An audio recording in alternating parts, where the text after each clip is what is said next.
What's up, everybody? Thank you for listening to Tune Check. I'm your host, Chris, and this is episode 5. This episode, we're not going to really talk about no news. There wasn't anything, crazy that happened or nothing that was worth mentioning. So, we're going to start with our singles, and I'm going to give you a quick rundown of which ones I thought was fire that came out this past Friday. So, the first song I want to talk about is called No Apologies.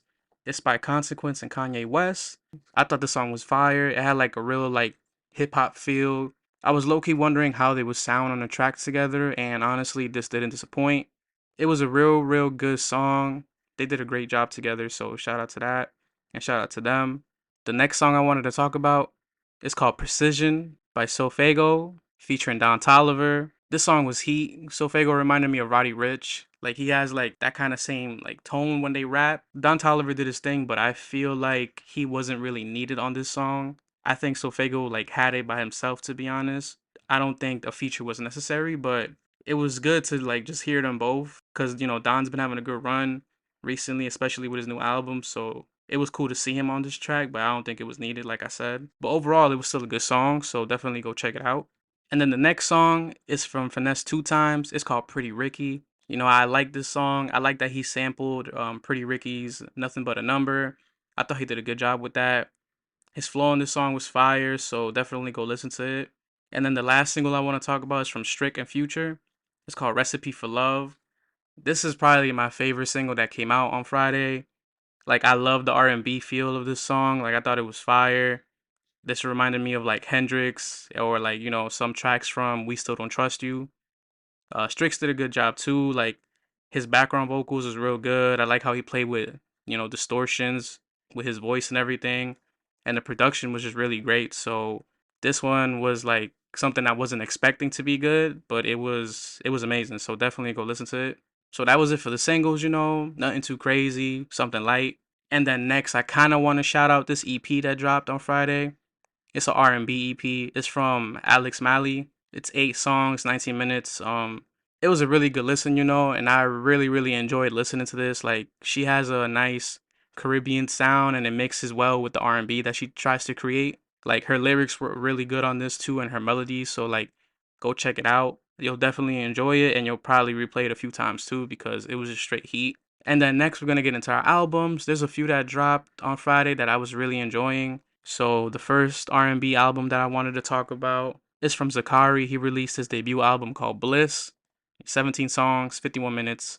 The features on his album are James Fauntleroy, Ty Dolla $ign, Isaiah Rashad, Doechii, Blast, Bean, and then Absol. So like, I've been hearing people say that it took him 7 years to drop this album, which I think was funny because I think the only song that people really know him by is Love, the one that he made with Kendrick Lamar off his Damn album. But that song was heat. Like, even to this day, like, it's a great song. So I found it kind of like funny that it took him this long to make a debut. But then again, like, there's a lot of artists that take their time. It could just be them or maybe their label. But I'm happy, brought this out to us. So my favorite tracks on this album are Homeless, Reverse, Ave Maria, Girl Next Door, and Berserk. I thought this album was really versatile.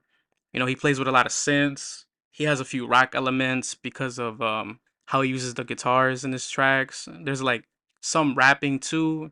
He shows that he could rap.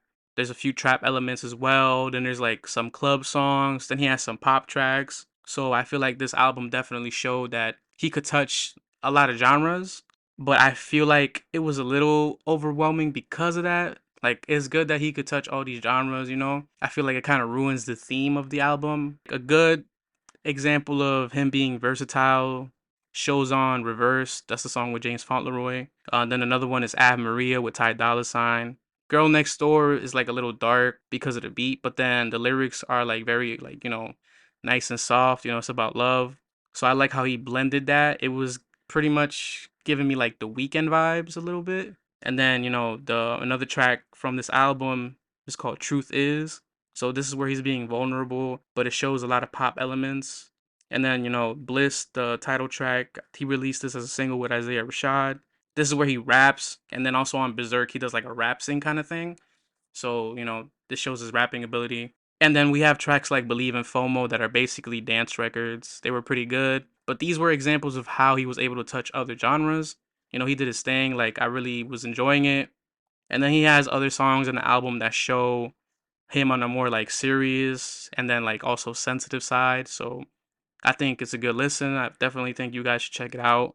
Overall, this album is like a 7 out of 10. Like I said, the only issue I had was that it wasn't really just consistent, with the track listing, and like it felt like it was kind of all over the place because of the versatility, which is good that he has versatility, but like it was just a little too much for me.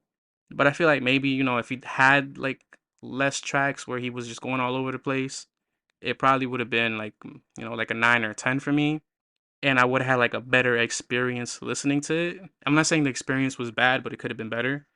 And I also feel like it was a little too long because towards the end I kind of was losing a little interest, but it was still a strong debut album. I feel like this is one of the best debut albums that we had this year. Zakari isn't a terrible artist. He's really good. So, shout out to him for releasing this project, even though it took a while, but hopefully he drops a new album soon. Maybe like next year. It doesn't make anybody wait too long. But I'm definitely looking forward to more of his music and seeing what else he could put out. And then the next album that I wanted to talk about is from Isaiah Falls. It's called Drugs and Lullabies. It's 12 songs, 24 minutes. It's an R&B album, just like the last one. His features on this album is just one person. They go by the name of Click Clack. Favorite songs? I was fucking with all of them. I enjoyed every song on this album. It was so good. I loved it so much. Like his melodies, his production. It was just so good. I love the mix of like older R&B elements with newer ones too. Like I really appreciated the instrumentals he had, him making the music the way he does. Like it was just great. I love his flow. I love his voice. I love how he goes on every track, his delivery. Like I like how he sings. This project kind of reminded me of like Brent Faiyaz because of like his voice on certain tracks. But then he also gave me Sir elements because Sir's new album that came out a few months ago had a similar sound to this one. But then he also reminds me of Safe. If you don't know who Safe is, listen to Safe. He just released his album too, which is really good. Like Isaiah, whenever he hit his falsetto, it was reminding me of Daniel Caesar in a sense because it was like real high, but I didn't expect him to have a falsetto like that, to be honest, because his voice is a little like deeper. I loved how he played with his voice on this project. I loved the use of his background vocals and the harmonies. I think they were executed well. This was a quick listen, but it was really good, and like this is a project that I'll definitely replay a bunch of times because it's just so good. I honestly think that most of the streams are probably gonna be for me, but you guys are all welcome to check it out. I hope you do check it out because it's a great project. Like I said, like it definitely caught me off guard. I wasn't expecting it to be this good. I didn't even know who this guy was, to be honest, but I'm happy, I'm happy I found this because it's great. So shout out to Isaiah Falls, and I'm definitely excited to see, what else he got in store for us. And then the next album that I want to talk about, well, it's not really an album, it's a mixtape. It's from Tink. It's called Winter's Diary 5. 16 songs, 44 minutes. The features on this album consist of Summer Walker, No Cap, Skilla Baby, Jeremiah, and Janine. Honestly, this is another project where I liked all of the songs on it. It was that good. Like, it was great listening to this. I love Tink. I love her voice. I think she's a great artist. She made a post explaining that the mixtape is, quote unquote, for us. People who've been through a struggle, heartbreak, people that were told that they weren't worthy, that this was a sign for them to not stop and to keep going, persevere and all that. And I like that she said that because these themes definitely like are very strong and consistent throughout the whole mixtape, especially on tracks like Bless Me, Don't Stress Me, the other track, Song About You, another one, Make It Make Sense. Then there's another one called Attention, and then there's another one called Lows and Highs. These were just examples of like the theme being consistent about, pretty much being strong, heartbreak, struggle, all the things I mentioned earlier. And she's currently on tour with Janae Aiko. I think that's dope. I feel like she definitely fits that vibe because Janae is definitely an artist that does the same thing. That like she has a lot of these themes throughout. She's very spiritual as well. I love Janae Aiko. I think she's fire. Seeing them on tour, I think they have two other people on tour with them too. It's great, and I think it was a good addition. To like have her on tour with her. I wish I could have gone, but maybe next time. But, back to the mixtape. I love her storytelling here. It was great. The emotion she gives off with her voice was executed very well. Her production on this album is really good. I feel like she chose the correct amount of features here because it wasn't overwhelming with them. And to be honest, like all of her features added more. They didn't take away from nothing. Nobody carried her. She did her thing and they did their thing. It was like a really good collaboration on the songs.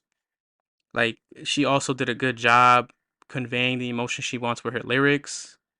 She's a really good songwriter. So like I said, this was a 10 out of 10 for me. It was just really good and like I'm definitely going to listen to it again like constantly because it was just a good project. Her previous project, Thanks for Nothing, it came out last year. That was really good too. It was one of my top 10, favorite albums from last year. Tink is amazing.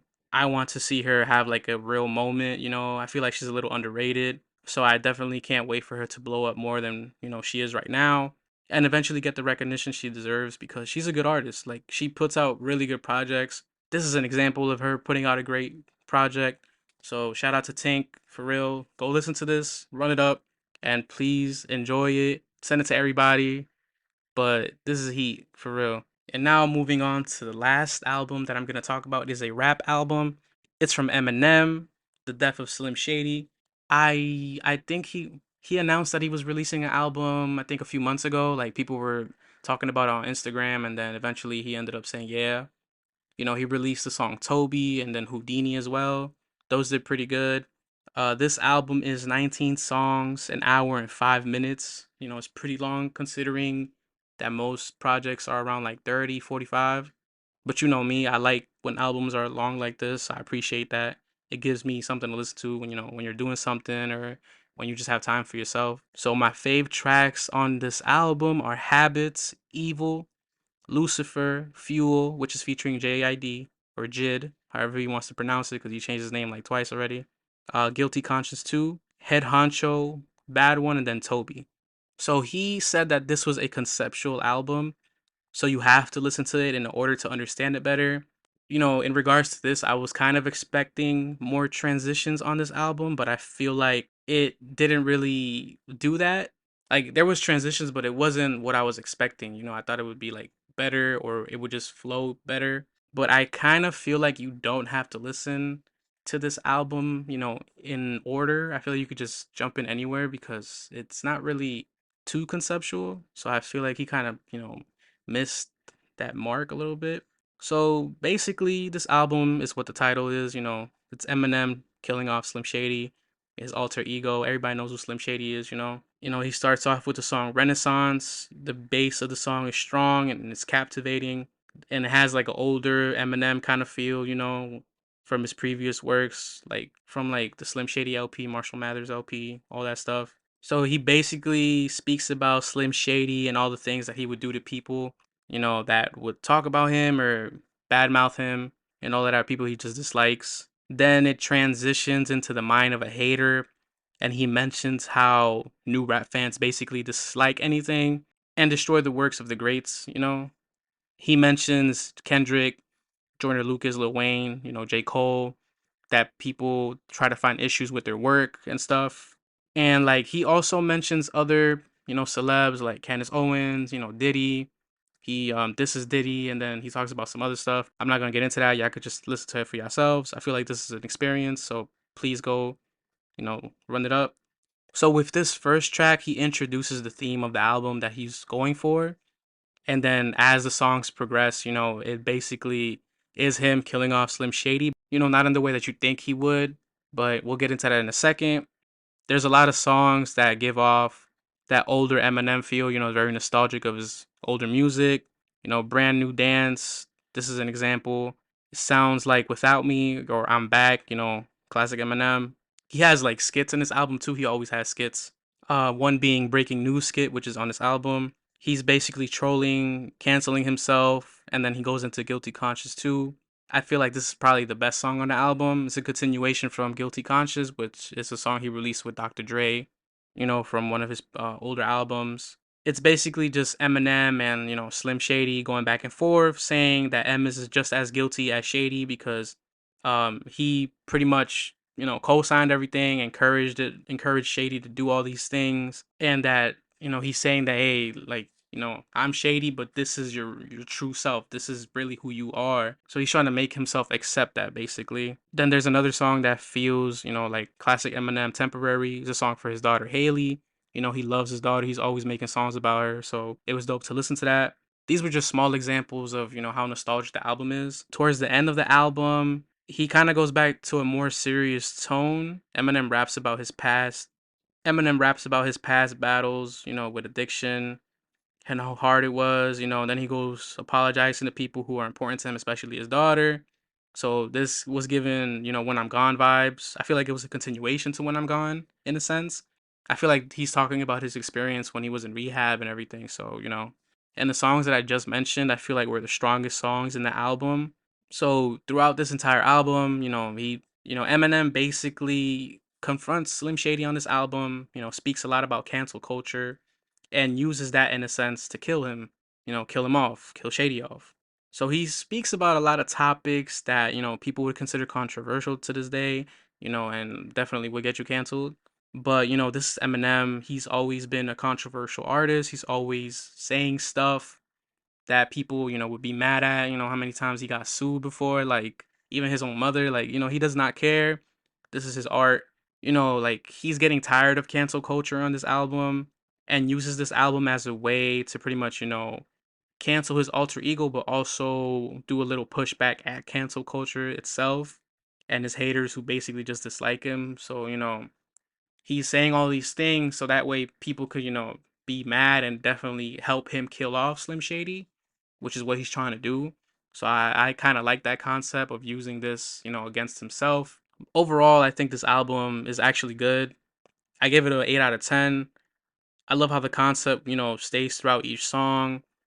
But I was a little let down because I felt like he was gonna give Slim Shady like a bigger ending, like a bigger send off. But I get why he did it this way, and it makes sense why he did it this way. But I was kind of just expecting a little more, because Slim Shady, even though it's the same person, but you still like, you can't just say you're gonna kill off your alter ego and then just do it like this. But it is what it is.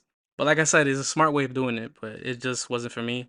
A lot of people are saying this is his best album, after Recovery. I don't think that's true. I feel like he dropped a lot of good projects, but people just, they decide to sleep on him. Everybody's getting slept on now. Like, I feel like this isn't his best. He has other ones that were pretty good, like, Music to Be Murdered By and stuff. I think that one probably one of his best, but I don't know about this one being like all that. Regardless, go check it out for yourselves. Go experience it. Go listen to every other album that was mentioned. Go listen to all these singles that were mentioned. Run it up, enjoy.